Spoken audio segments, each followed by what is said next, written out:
forces of evil assault this quintessential American lifestyle, that's a case for Darrel Dawkins, Trailer Park Detective.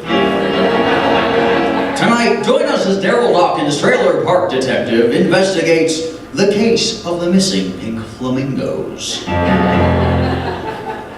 The morning dawned warm with a clear, cloudless sky, as usually does the South Shore.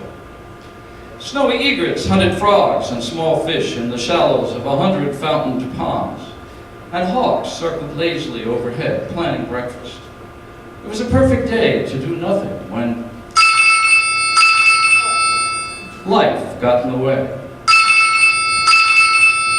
Hello?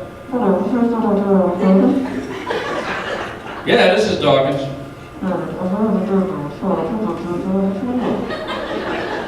You're missing what? Flamingos. Have you tried calling the zoo?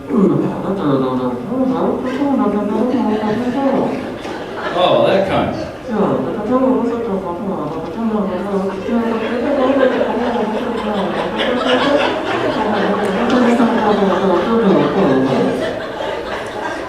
Okay, I'll be right over.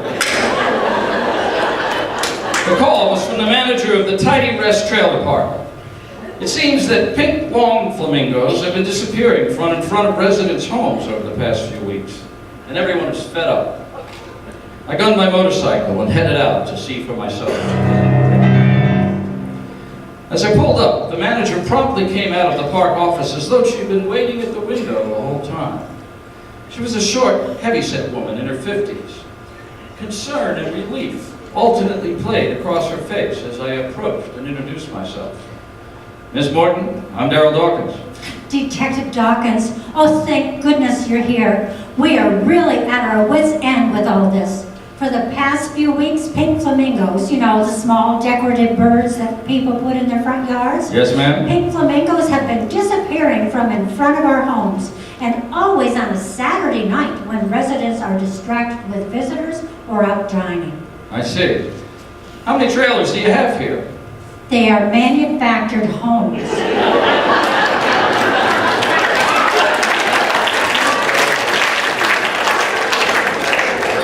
Sorry. And we have 21 of them. So that would be 21 missing flamingos. No, 42. We stay in compliance with all government regulations here, Detective Dawkins. The latest requirements handed down just after the elections are that if you live in a manufactured home, you must have 2 pink flamingos out front. One standing upright, resting on one leg, and the other on 2 legs with head down in a feeding pose. Uh-huh. And thus far, you've been unable to catch the perpetrator? That's correct. That's why I called you. Hopefully you can do something to help us get back into government compliance. Well, Miss Morton, I'll see what I can do. Would it be okay to talk to the residents and get their statements? Absolutely. I'm sure they'll be eager to cooperate. Since we had already tried to catch the culprit and failed, I didn't know how much help the residents would be, but it was a place to start. I approached the first manufactured home, a nicely kept double wide with a clamshell-lined front walk. Well, hello there. Good morning, Miss, Winston. Thelma Winston. But you can call me Trixie. How do you do, Trixie? My name is Dawkins, Darrel Dawkins, but you can call me Detective. I'm here investigating your missing flamingos, and I need to ask you a few questions. Thank goodness someone is finally interested in my pink flamingos. Won't you come in?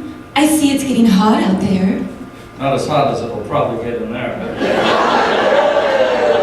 Can I get you a beer or perhaps a martini? That won't be necessary. I just have a few quick questions. Anything I can do to help, Detective. I think you'll find that I can be very cooperative. Trixie answered all my queries, but wasn't much help. She explained that her flamingos had been stolen 2 weeks prior on a Saturday night. But because she was entertaining at the time, she had not seen who had done it. I thanked her for her cooperation and for her 3 increasingly explicit invitations to stay a while, and left, making a mental note as I did so to take a cold shower as soon as I got home. The next trailer had a little metal porch and cute plastic flowers in the planter boxes of its front windows. I rang the bell, wondering who would answer this door.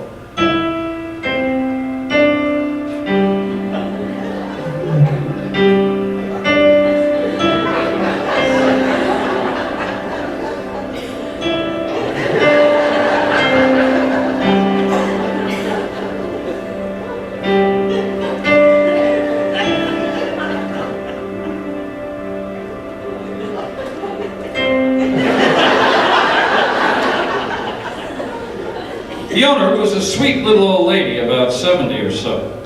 She smiled when she saw me, almost as if she already knew who I was. Detective Dawkins, won't you come in? Have we met before, ma'am? Goodness, no, dearie. Marge Morton is my half-sister, and she told me you were coming. my name is Ellie Mae Simmons.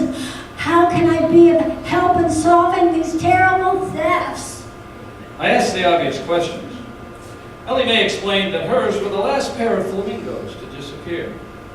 She'd not seen who had taken them, as she always fell asleep watching TV in her lazy boy on Saturday evenings. Saturdays were when her 17-year-old granddaughter visited, and the dear girl was such a live wire that by the time she left in the evening, Ellie Mae was completely worn down and was usually out like a light. Once I had her statement, I headed for another one of the trailers, manufactured homes in the community. This guy bought wrecked cars and fixed them for resale.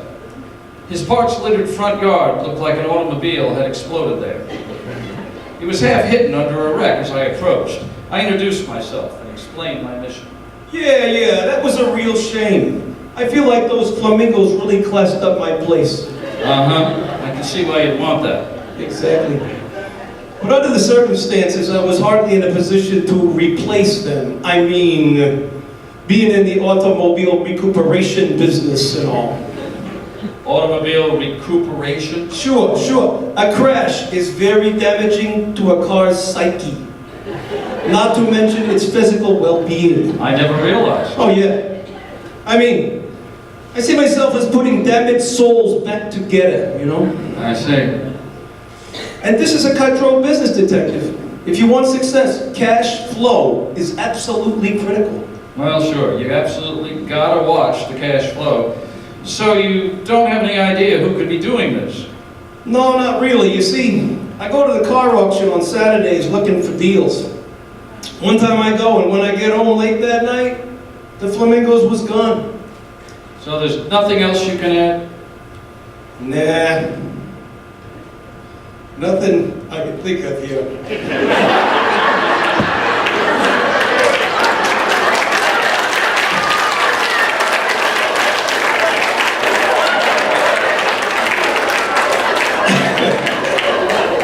No, sorry about that. Unless you're looking for a real bargain on a set of wheels.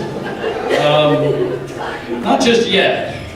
But if I've ever changed my mind, I'll give you a call. You can do that, all right? All right. As I expected, none of the other residents was any help either. It was clear that my only course of action was to buy a new pair of flamingos, install them in front of a manufactured home, and stake out the joint on Saturday night. I headed for the home store to make the purchase. Saturday night found me crouching next to Ellie Mae's front porch, waiting to see if the flamingos I had put in her yard attracted attention. I decided not to use Trixie's house when that evening's gentleman friend arrived to be entertained. And the car guy's yard was an accident waiting to happen, too dangerous. As the sunlight faded, the air cooled. The mosquitoes buzzed.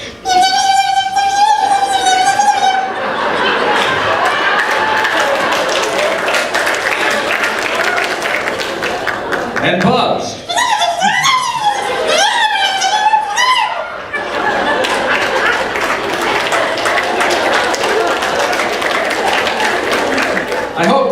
have to wait very long for something to happen. Fortunately, fate had a surprise in store. About 10 after 9, Ellie Mae's front door opened and a young woman stepped out onto the porch. She walked directly to the decoy flamingos I had planted, and looking left and then right, she pulled them up and headed for her car. I jumped out and confronted her. "Not so fast, young lady. Oh, you scared me. Where are you going with those flamingos? I was going to... Add them to the 42 you took over the past few weeks?" How did you know? As Darrel Dawkins, trailer park detective, it's my job to know. Now suppose you tell me what this is all about. Detective Dawkins, I took them so I could release them back into the wild. It's not right to keep them cooped up here in this trailer park. It's a manufactured home community. Whatever. They need to be free, Detective Dawkins. Free? Ridiculous. Who's filled your head with this nonsense? Piffle? Who? Piffle. PFLL. The Pink Flamingo Liberation League. Young lady, don't you realize that lawn ornaments don't have rights or feelings? They're just inanimate objects. Yeah, I know. But by the time I decided to pursue my life's calling as an environmental activist, all the real animal causes had already been taken. I see. So you joined the Pink Flamingo Liberation League. Yeah, I figured if I did a good job with Piffle, I might be traded up to ARF. ARF? The Armadillo Rescue Fund. Ah. Well, right now, the only one who needs rescuing is you. Detective Dawkins, Yes? do you have to tell my grandmother? I offered her a deal, and she jumped at it. She agreed to return all the missing flamingos and give up ornamental activism in return for my silence. It was a sweet arrangement, just the kind of thing you would expect from Darrel Dawkins, trailer park detective. When the forces of evil assault this quintessential American lifestyle, that's a case for Darrel Dawkins, trailer park detective. Join us next time when Darrel Dawkins, trailer park detective, investigates the case of the disappearing double wide.